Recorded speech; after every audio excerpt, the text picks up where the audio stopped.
नमस्कार, आप देख रहे हैं आज तक। मैं हूं गौरव सावंत।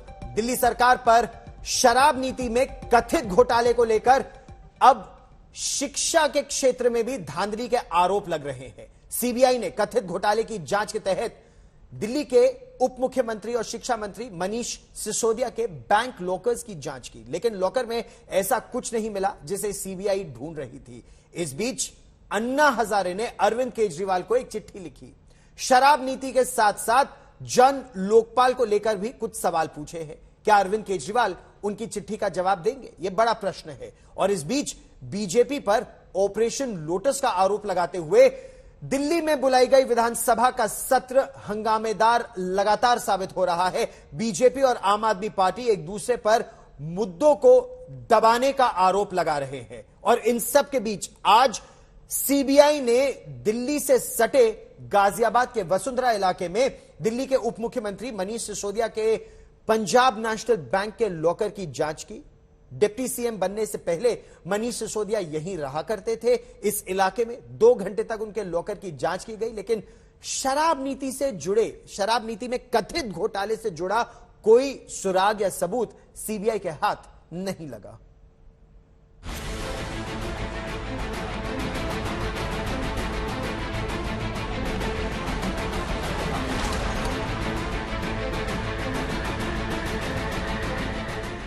सुबह 11 बजे के कुछ देर बाद ही गाजियाबाद में वसुंधरा के सेक्टर 4 स्थित पंजाब नेशनल बैंक की इस ब्रांच में जबरदस्त हलचल हुई।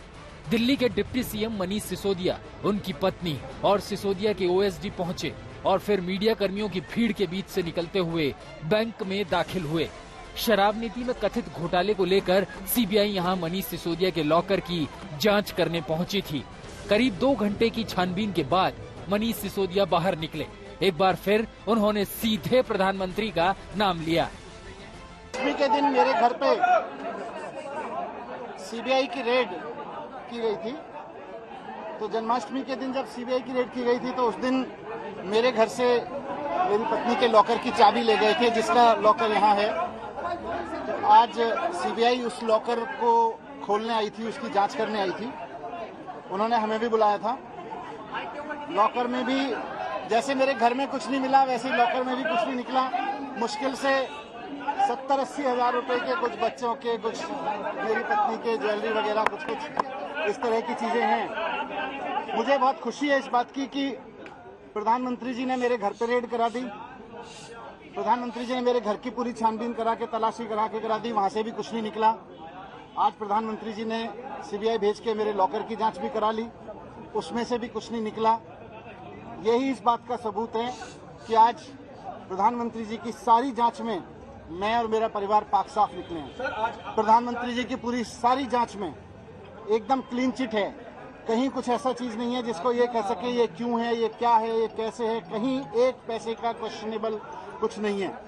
तो मुझे अपनी सच्चाई पे भरोसा है, मुझे ईश्वर पे भरोसा है कि सच्चाई का साथ देके कोई दिक्कत नहीं होगी। सीबीआई ने आज भी, जैसे मैंने पहले भी कहा था, सीबीआई के सभी ऑफिसर्स ने आज बहुत अच्छे से व्यवहार किया मेरे साथ, मेरे परिवार के साथ में, और हमने भी पूरा कोऑपरेट किया। मैं जानता हूं ये भी लोग अनऑफिशियली तो मानते हैं कि सब संतुष्ट हैं, कुछ नहीं है, लेकिन कहीं ना कहीं इनके ऊपर भी दबाव है कि भाई कुछ भी निकालो, कुछ भी करो, लेकिन 2-3 महीने के लिए तो इसको जेल में डालो। प्रधानमंत्री जी का ऊपर से बहुत दबाव है इस बात के लिए कि किसी तरह से मनीष सिसोदिया को 2-3 महीने के लिए जेल में डालो। तो वो ये करेंगे किसी समय पे आने पे, वो इनकी अपनी राजनीतिक वो है।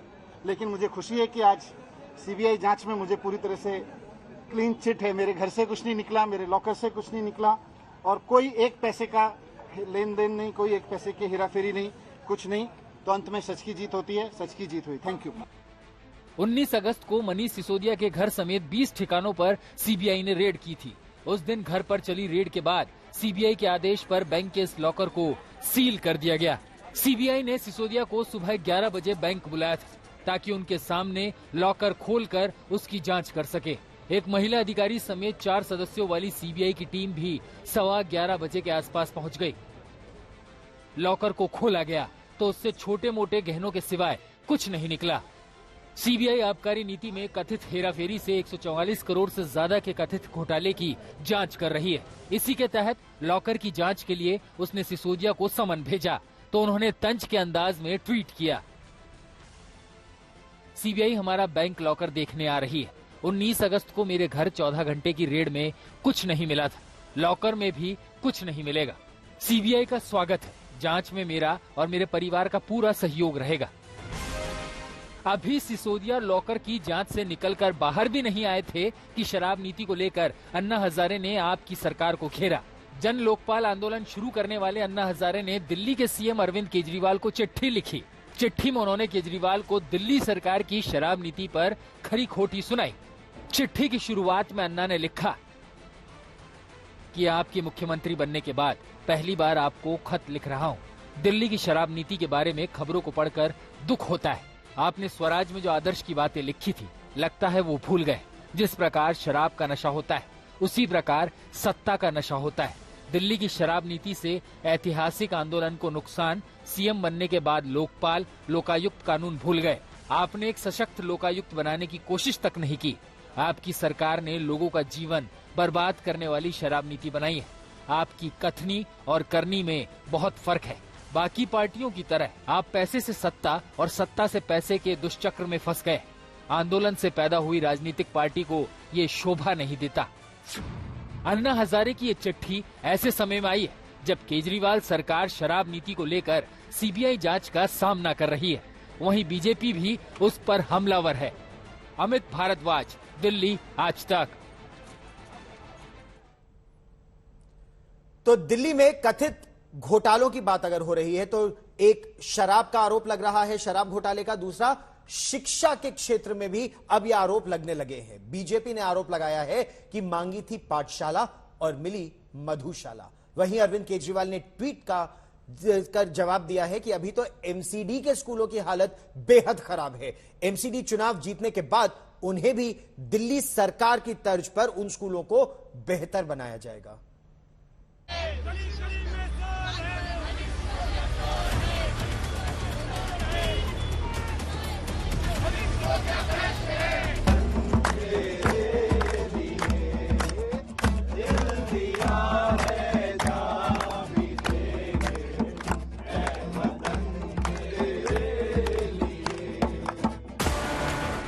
दिल्ली में प्रदर्शनों की टक्कर है।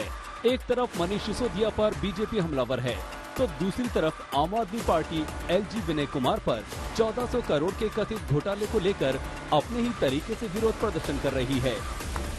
विधानसभा में पूरी रात गीत संगीत वाला प्रदर्शन चला।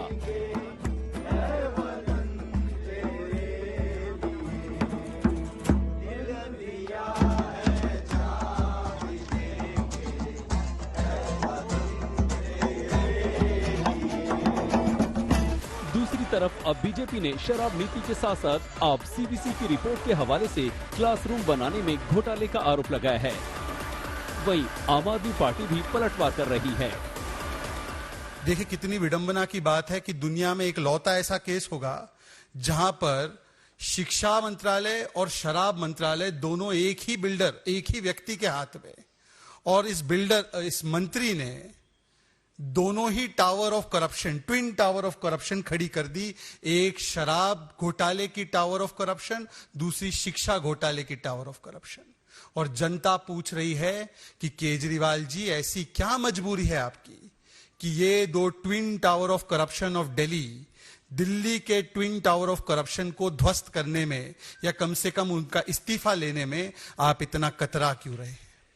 मॉडल तो ये भी बन गया है कि मांगा जनता ने पाठशाला, दिया केजरीवाल ने मधुशाला।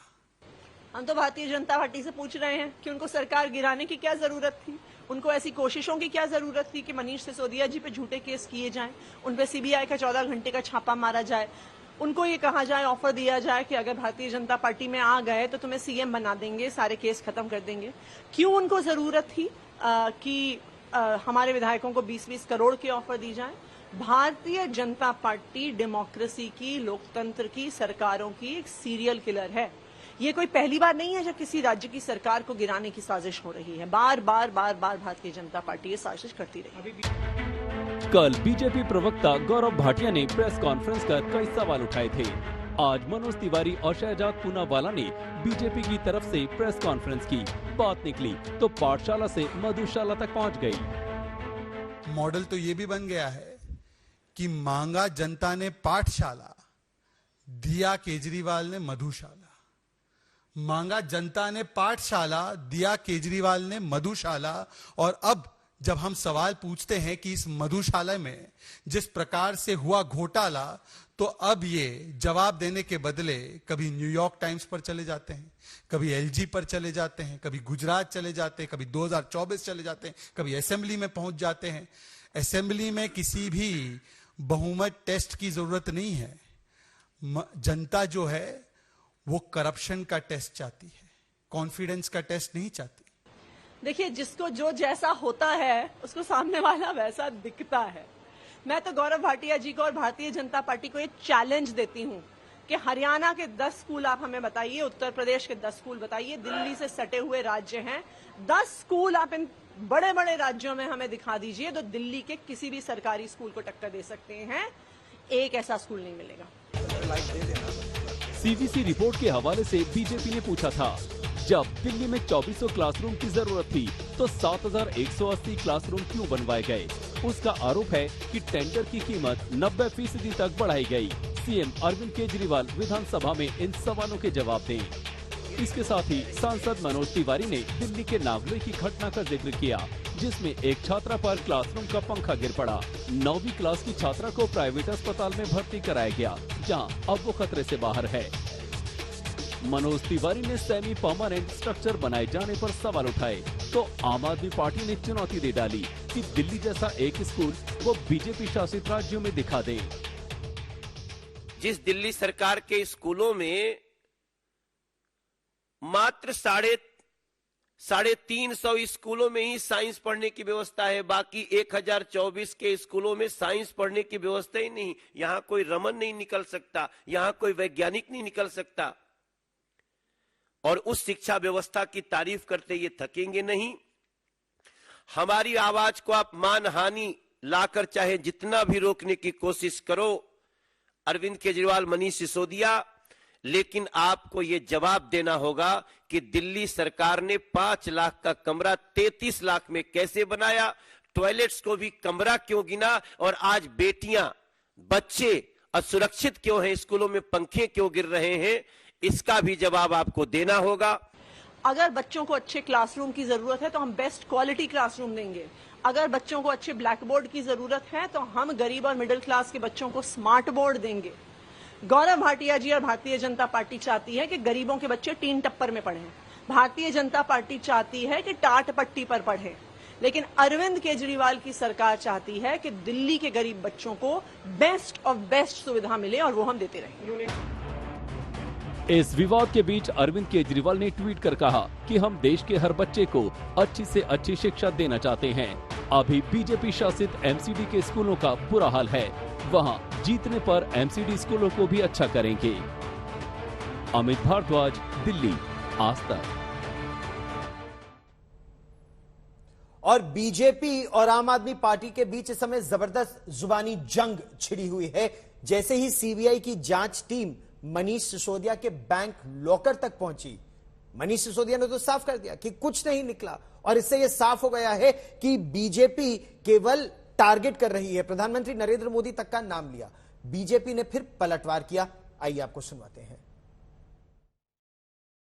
6300 करोड़ रुपए इन्होंने एमएलए खरीदने पे खर्च किए हैं। ये 6300 रुपए कहां से आया? जेपी नड्डा जी और प्रधानमंत्री जी, इस बात का जवाब दो। सीबीआई की जांच करो, ईडी की जांच करो कि एमएलए खरीदने के लिए और खरीदे गए एमएलए को बड़े बड़े 5 स्टार होटलों में रुकवाने का पैसा कहां से आया, इस बात का जवाब दो। ये 63,000 करोड़ रुपए कहां से आया? देखिए कितनी विडंबना की बात है कि दुनिया में एक लौता ऐसा केस होगा जहां पर शिक्षा मंत्रालय और शराब मंत्रालय दोनों एक ही बिल्डर, एक ही व्यक्ति के हाथ में, और इस मंत्री ने दोनों ही tower of corruption, twin tower of corruption खड़ी कर दी। एक शराब घोटाले की टावर ऑफ करप्शन, दूसरी शिक्षा घोटाले की टावर ऑफ करप्शन। मॉडल तो यह भी बन गया है कि मांगा जनता ने पाठशाला, दिया केजरीवाल ने मधुशाला, मांगा जनता ने पाठशाला, दिया केजरीवाल ने मधुशाला। और अब जब हम सवाल पूछते हैं कि इस मधुशाला में जिस प्रकार से हुआ घोटाला, तो अब ये जवाब देने के बदले कभी न्यूयॉर्क टाइम्स पर चले जाते हैं, कभी एलजी पर चले जाते हैं, कभी गुजरात चले जाते हैं, कभी 2024 चले जाते हैं, कभी असेंबली में पहुंच जाते हैं। तो शराब और शिक्षा दोनों पर यह संग्राम लगातार बढ़ता जा रहा है बीजेपी और आम आदमी पार्टी के बीच।